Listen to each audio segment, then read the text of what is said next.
Hello, friends.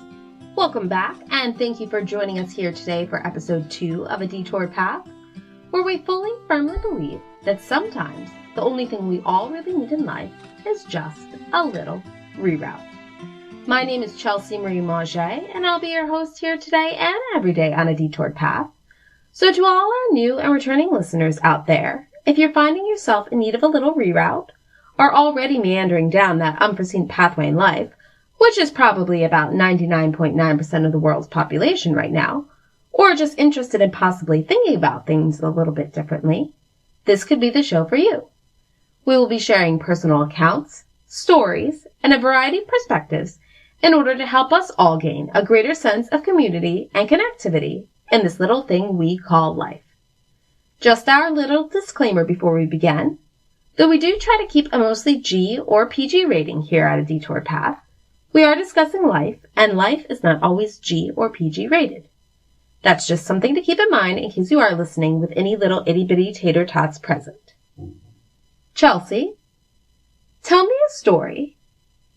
Post-apocalyptic meltdown 967 billion on the docket recording occurrences of mental and emotional self-destruction, sabotage, and demise, conveniently blamed and packaged on extenuating circumstances beyond my control, and just prior to the addressing, sealing, and stamping of invitations I was just about to mail in honor of celebrating my own very well, much-deserved wallowing and self-pity party I was going to throw, a tired, overtaxed, overextended little voice, disgusted with its overtime demands and complete and utter lack of compensation for its work thus far, piped up in quite a resounding little manner to say, "I won't take your crap.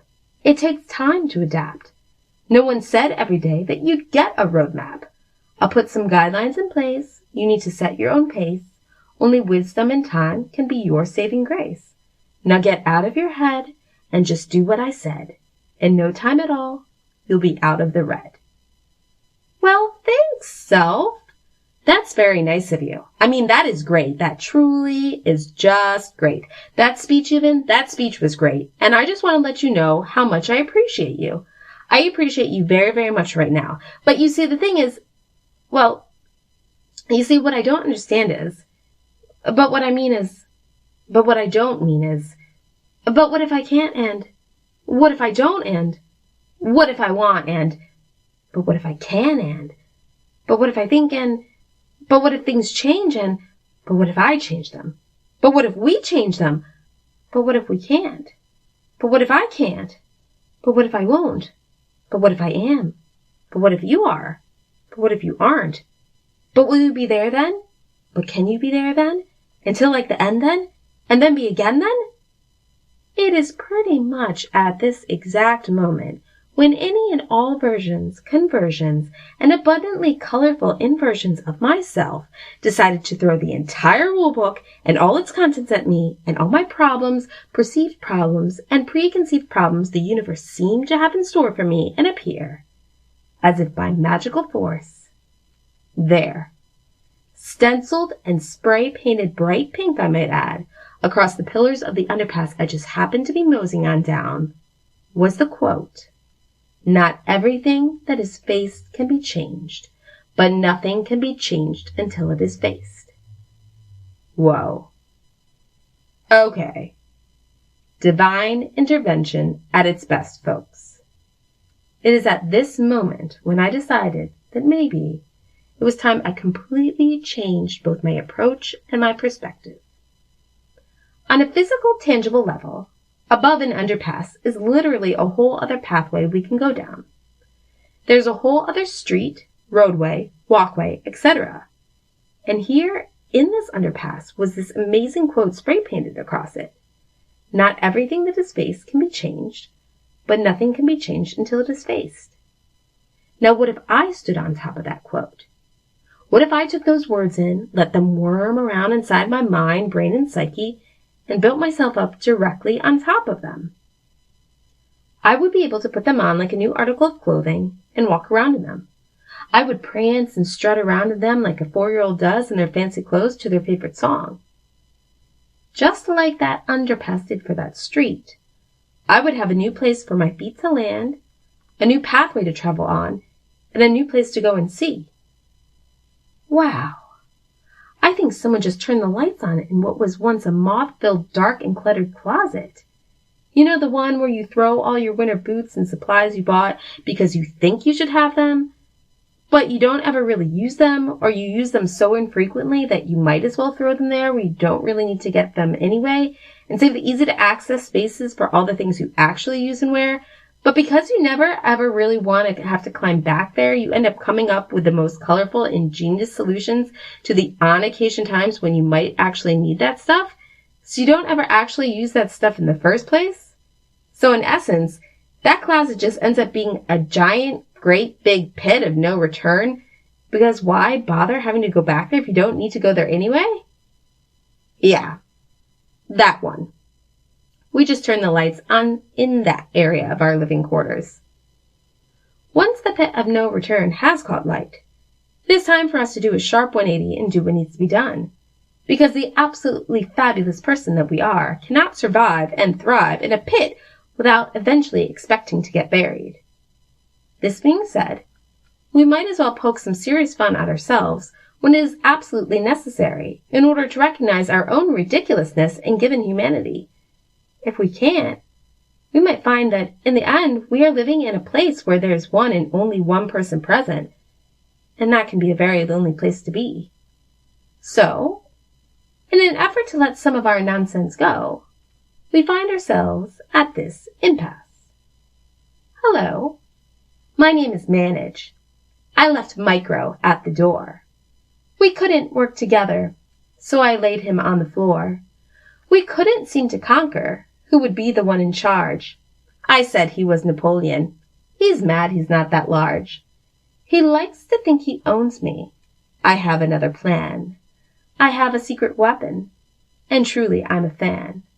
I call her higher power. She likes to help me out. When I like to detour, she nudges a reroute. Sometimes it's not so gentle. I kick and scream and shout. But when I really need her, she helps when I freak out. I figure there's a purpose, a plan in everything. It doesn't matter what I think.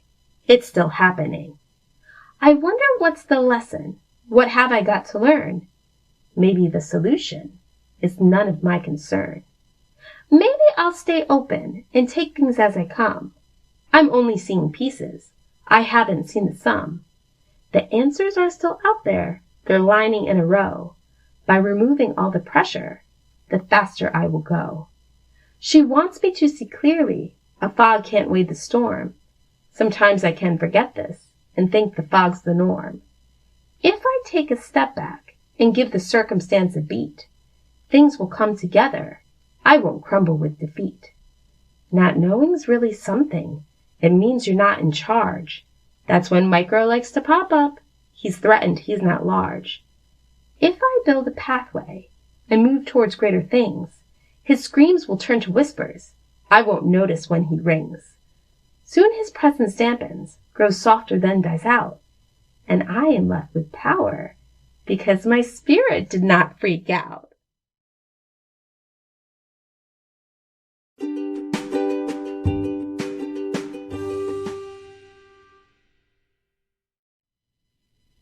Thank you so much for your time and attention thus far. We just want to take a quick moment to recognize today's sponsor, Anchor, for providing a free platform for people like myself to get their podcast off the ground. With minimal complications and little to no previous technical know-how, Anchor makes the whole process pretty straightforward. Go to anchor.fm, that's ANCHOR.FM, or download the free Anchor app today to get started. With just the click of a button, you too can be heard on multiple platforms.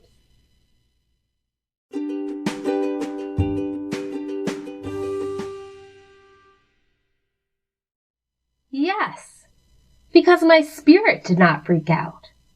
Sometimes it's harder to bounce back from our own emotions, pitfalls, and flaws than it is from any momentary external circumstances. Sometimes it is a whole lot easier to fight the people, places, and things surrounding us than it is to fight ourselves when we are actually being our own adversaries. How much easier is it to yell, "You don't know me. You don't know who I am. You don't know what I am capable of," I'll show you. I'll show you what I can do. I'll prove to you that I am not a loser. I'll prove to you what I can accomplish and how I can succeed. I will show you that I was meant to be somebody, that I am somebody, that I will be somebody, and that I can be somebody. I'll show you that you are nothing and that you mean nothing to me. Your opinion does not matter to me and has absolutely no impact on whether I succeed or fail. Your opinion has no bearing on me because whether or not I succeed or fail is entirely up to me.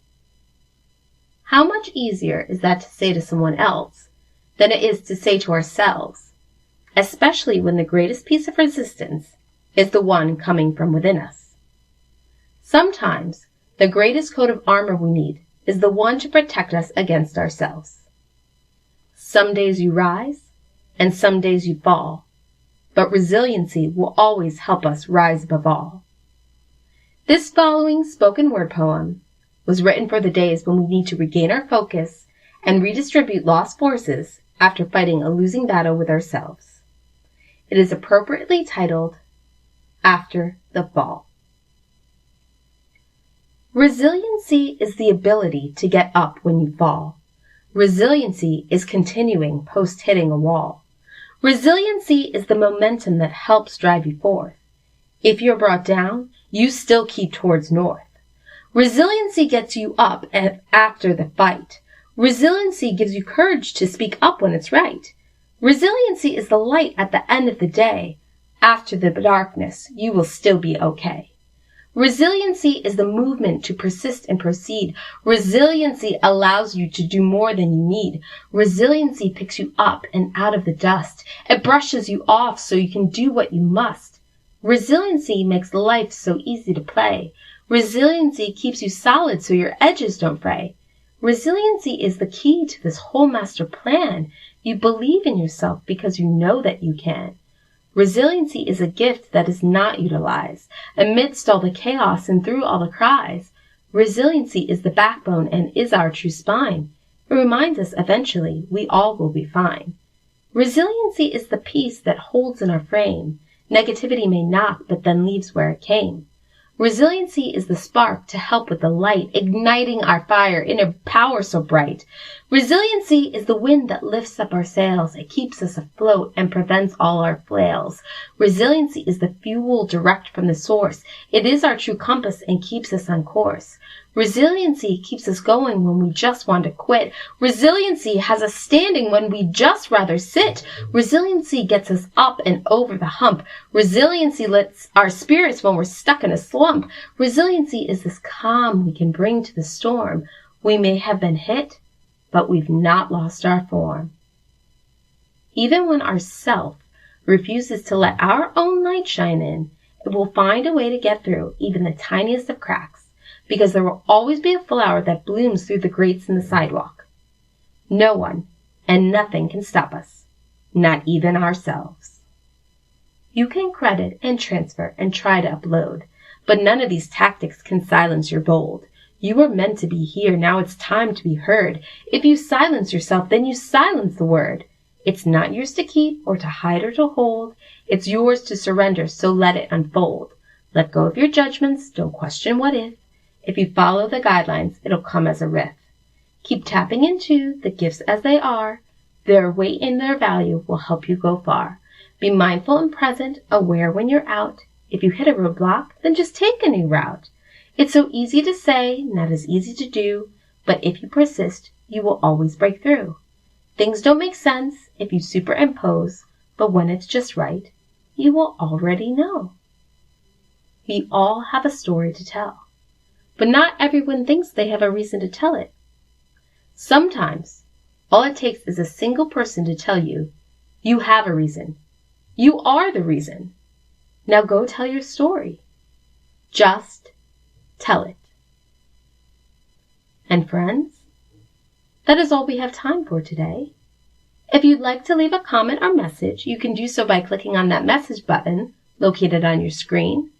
Leave a review and a rating if you liked what you heard, and hit subscribe to get all the latest updates and podcast information. You can help support a Detoured Path by clicking on that support button. Your generous contributions will help to continue the workflow, volume, and frequency of A Detoured Path, so that we can continue to flood your airways on a more regular basis. In the meantime, if you're looking for more thoughts, stories, and insights while you are waiting for the next episode of A Detoured Path to come out, you can find the book Short Girl Diaries, Unedited and Grammatically Incorrect by Chelsea Marie Mauger. Last name is spelled capital M-A-U-G as in good, E-R as in red, which is available on Amazon in both print and Kindle formats, as well as through the Kindle Unlimited program where you can read pages for free. So, until next time, my name is Chelsea Marie Mauger, and you've been listening to A Detoured Path, where we firmly believe that sometimes the only thing we all really need in life is just a little reroute.